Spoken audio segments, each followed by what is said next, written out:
In 2025, Nike changed up the way they were making running shoes. In this video, we're going to be discussing whether that was a success or not. In 2025, Nike gave us 3 silos. We had the Pegasus lineup, we had the Vomero lineup, and then we had the Structure lineup. So the Pegasus lineup was all about your everyday use, the everyday runner, let's call it, but I would say with a little bit more towards that speedier stuff, and we'll come on to that. And then we've got the Vomero, which is all about cushion and maximum comfort. And then obviously with the Structure, we've got that sort of more stable shoe. And then within those silos, you had 3 models. And using the Vomero, because we've got them here, we had what we called the base model, or the icon model, I think they call it, which is your sort of regular shoe. Now this features some of the cool stuff from Nike. For example, this has got Zoom X in it and React X, and we'll come on to each of the shoes in a bit.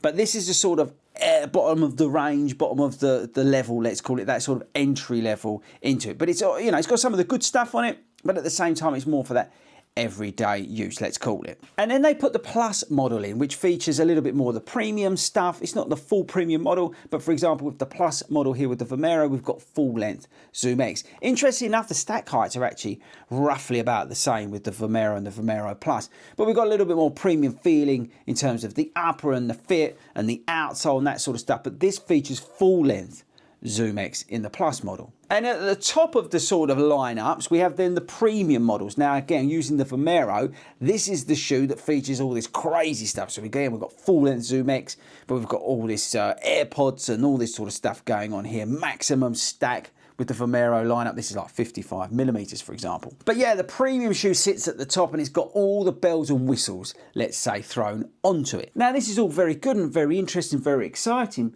but has it actually worked? Has it actually redefined Nike running shoes this year? Well, we'll come on to that in just a bit. But before we do that, let's just quickly run through the other shoes while we do it, and I'll chuck them up on the screen. It's probably easier. So in the Pegasus lineup, you've then got the Pegasus Plus, which is effectively the turbo, the sort of new turbo version, which is again a little bit more of an up-tempo daily trainer. Let's call it. It's a good shoe. It's not a bad shoe in any shape or form. And then we've got the Pegasus Premium, which features that one sort of AirPod that goes all around it. That's more towards a casual shoe. I'm not a big fan of that shoe, as everybody hopefully knows now on this channel. And then we've got the Structure, and we haven't seen yet what else is coming in the Structure lineup as I'm sitting here filming this today. We haven't seen it, but I'm expecting some better foams in the next sort of Plus model, and then in the Premium, I'm guessing we're going to get some Air Zoom units like we have on the other shoes. But it'd be interesting to see what else they do with the Structure lineup. But yeah, we're still waiting for the other 2 models to come in with the Structure. But yeah, so that's probably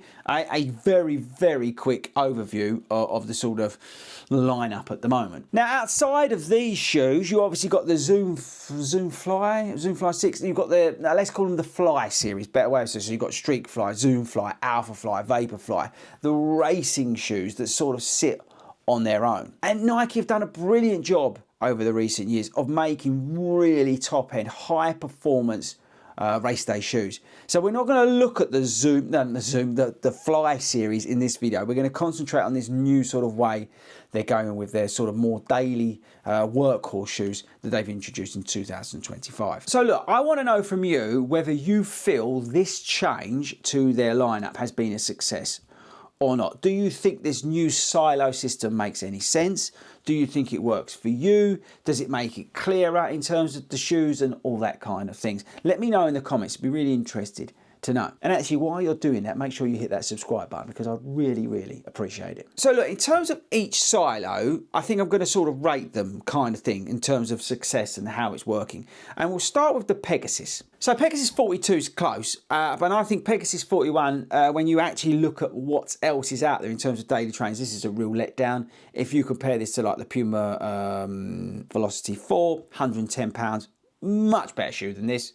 The Pegasus, the base model, the Plus model, is a real disappointment versus the other daily trainers that are now out there in the world. This needs a massive overhaul, and hopefully we'll get it. And I'll come on to my sort of final thoughts with regards to Nike. But the Pegasus base model is a real letdown. I think the Pegasus lineup for me needs to be that sort of, yeah, that more up-tempo sort of shoes. I like what they did with the Pegasus Plus, but I think that needs to be more like the Evo SL. I think it needs to be like £130, £125. ZoomX in it, you know, all that kind of stuff. And look, we might be getting this, okay? I'm not privy to any information, but sitting here today, I think the Pegasus Silo is the weakest out of them. I think the Pegasus Premium, although some people like it. And interestingly, Hayden had a chat with the Nike guy in Chicago, and he was saying, look, Pegasus Premium, you really need to lean on that shoe to get the most out of it. For me personally, I think that's a terrible shoe. It's squeaky. It's a lifestyle shoe. It's not what it's meant to be. I think they need to look at the Pegasus lineup because I think there's massive upside to it. But right here, right now, I think the 2025 lineup's poor, but I think there's massive opportunity there. If they start putting some new foams in there, some new technology in there, I think it could potentially be really awesome. Obviously, we don't know what we've got with structure, so I'm going to leave that alone. I think this version is one of the better versions of the structure of late. The React X in here is okay. I think they need to put some new foams into these shoes. Same with the Pegasus.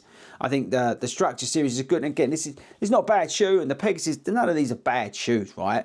Go to the Under Armour shoes and then you'll find bad shoes, but these aren't bad shoes. The structure is a massive improvement versus what we've had. And it'd be really interesting to know. But again, the structure, I'm not really sure what they're trying to achieve with it, if I'm honest. So let's see, let's hold station on that. But I don't necessarily think it's been a huge success, but this is not a bad shoe. So I'm a bit on the fence with the structure. But then we're going to come on to the Vomero. Now, I have to say, I think the Vomero lineup from Nike is one of the best sort of running shoe options that's currently out there in 2025 and into 2026 as well. I think the Vomero Plus is one of the best running shoes you can buy, period. £155. Yeah, you can get this at a discount if you're a 40 Rounds Running Club affiliated member, 20 or quid. Check out the description, it's all in there, but you can get like 15% off actually all of these shoes. But yeah, the Vomero Plus I think is one of the best running shoes out there currently. It's comfortable, it gives great feedback from the ZoomX, it's nice and wide, so it's inherently stable. You've got a fantastic outsole on here, it's comfortable, it locks down well. This is a brilliant shoe, and I think it works in different ways for different people. Bigger people will like this. People who want to put some pace up will like this. Maybe they want a slightly heavier shoe in their training. I think this works on so many different fronts that I think this is one of the best running shoes you can currently buy out there. And I think they hit a home run with this. But don't get me wrong, Vomero 18, I think if you're coming into running, or you just run because you love to run, you're not interested in doing marathons, half marathons, all this sort of stuff. If you just want a really good running shoe, you buy the Vomero. There's no reason to buy the Pegasus, for example, at the moment when this is out. This is a phenomenal shoe at a really good price. I think it's about £135 off the top of my head. Again, you can get a discount on that.